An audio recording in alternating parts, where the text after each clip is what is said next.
Awesome. Well, take it away, Sam, whenever you're ready. All right.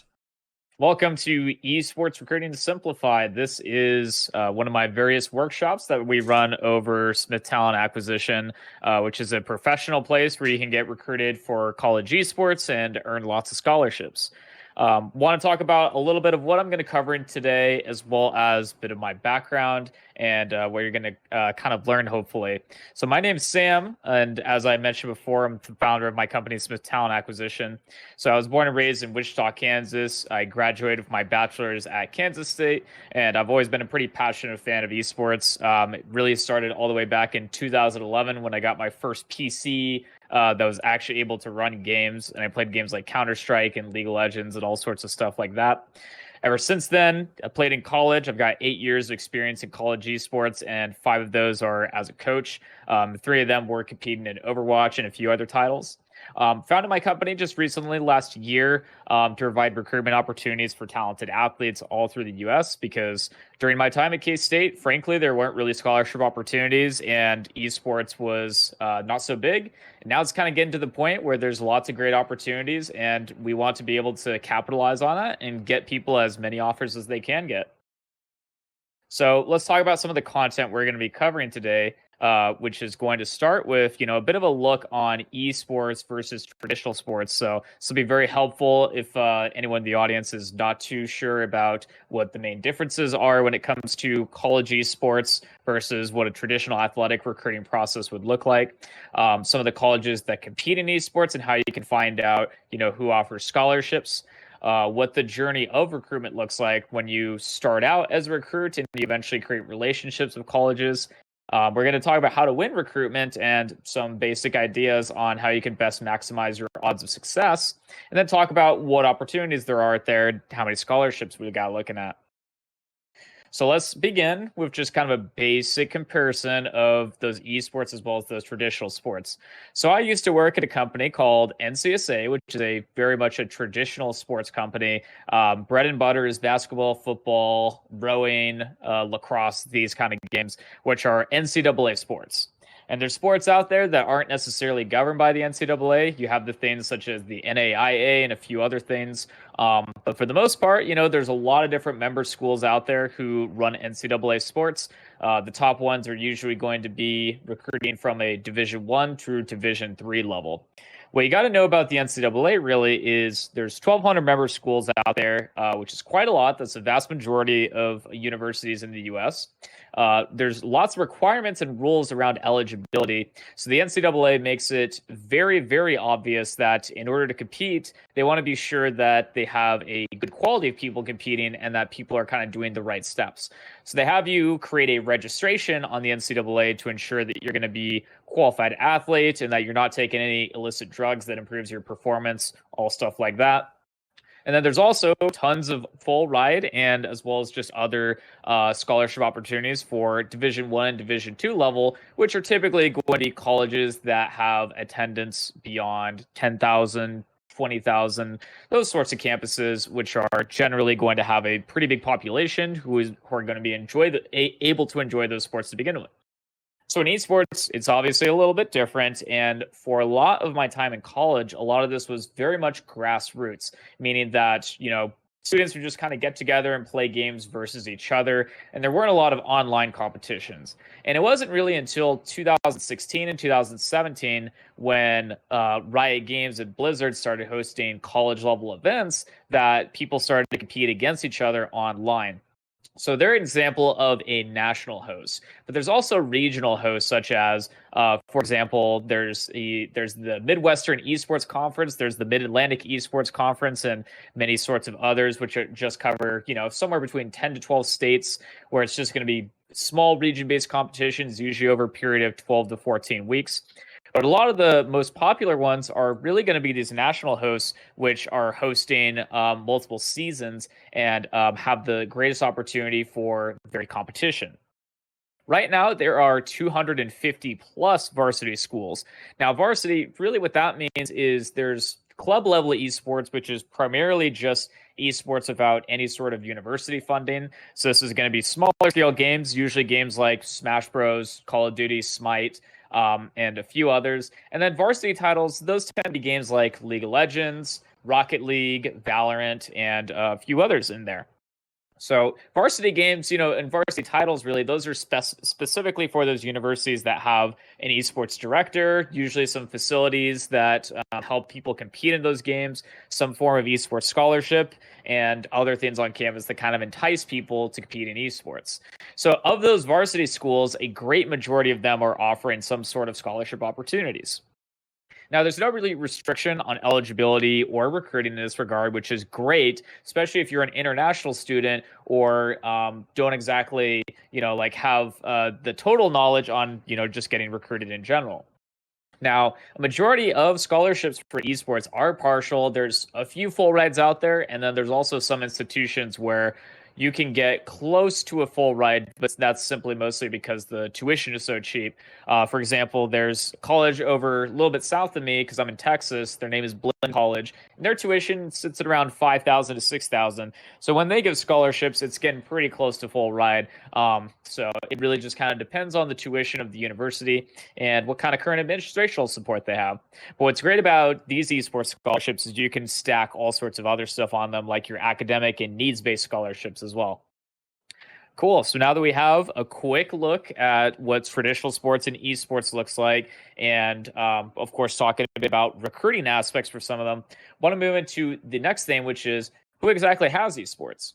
So what I got here is I've actually got a picture of Smith Talent Acquisition's college database tool, which you can find at colleges.smithtalentacquisition.com. And this is going to be your greatest place to find up-to-date information on what schools are near you and which compete in varsity titles. So we can see on this list, we've got lots of different ones in the Midwestern region. We've got lots of Texas, lots of Kansas, lots of Illinois. There's also lots of ones that are going to be on the West Coast and the East Coast, but it really depends on who has varsity programs. Now, a majority of the United States population is actually in the East Coast. So a lot of the times the schools are going to be primarily more towards the Midwest to the east. But that doesn't mean there's not opportunities when we go a little bit up north to, states like Minnesota or New York or Montana. It just means that there's a lot of ones that are going to be typically around the same area. So that's where you see those yellow highlights on here. Now, what's really great about the college database tool is that you can specifically search by title, scholarship availability, and location. And we've also got a tuition slider on there as well, just in case you have a minimum or maximum tuition that you're looking to or expecting to pay. And then beyond that, when you go into a profile, of course, we don't necessarily have a slide on this, so you can just kind of visualize. We would click on something like, for example, Boise State over there. And then what we would see is we would see their contact info for who's in charge of the program, what kind of tuition is expected at the university, what are their esports scholarship opportunities, and what's the process for getting recruited to them. So usually they're going to have some sort of description on if there's any sort of tryout process or if you just have to fill out a questionnaire and kind of go from there. But what's great about this database is that it gets all of your questions answered at once. If you want to know exactly who's offering esports in your area, this is your best place to find it. So let's talk about the journey of recruitment, because no matter where you're at, it's really similar for a lot of folks. Step one is really, prospecting. And this is going to be from a college's perspective. They're trying to find someone who's going to fill a role at their university. So sometimes colleges are going to have between 1, 2, maybe 3 games. Some colleges are going to, frankly, have tons and tons of titles that they cover. But a great majority of them are going to have a few titles that they really excel in.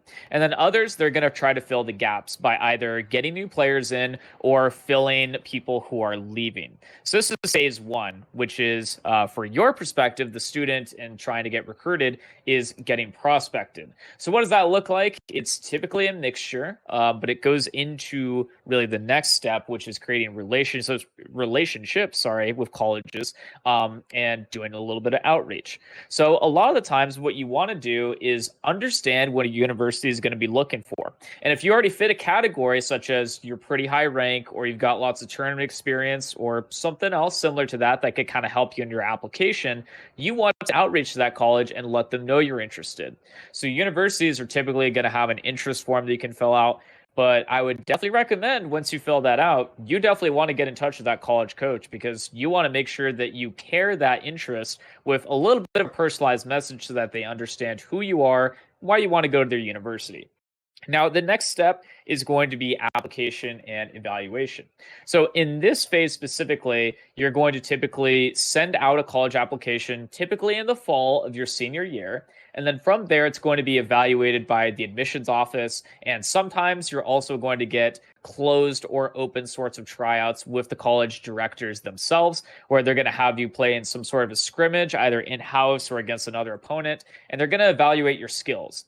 And there's lots of different ways that colleges tend to evaluate you. Sometimes it's really more based on, are you going to be a good fit for the team because you fit a certain role, or they might be looking for a certain dynamic, i.e., someone who's maybe a little bit more extroverted and can talk more to get people united. Someone who's really great at leadership and excels in that area to get people motivated. There could be lots and lots of things that you're going to have to mostly just find out from the colleges of what they're looking to accomplish with filling a role or filling a team.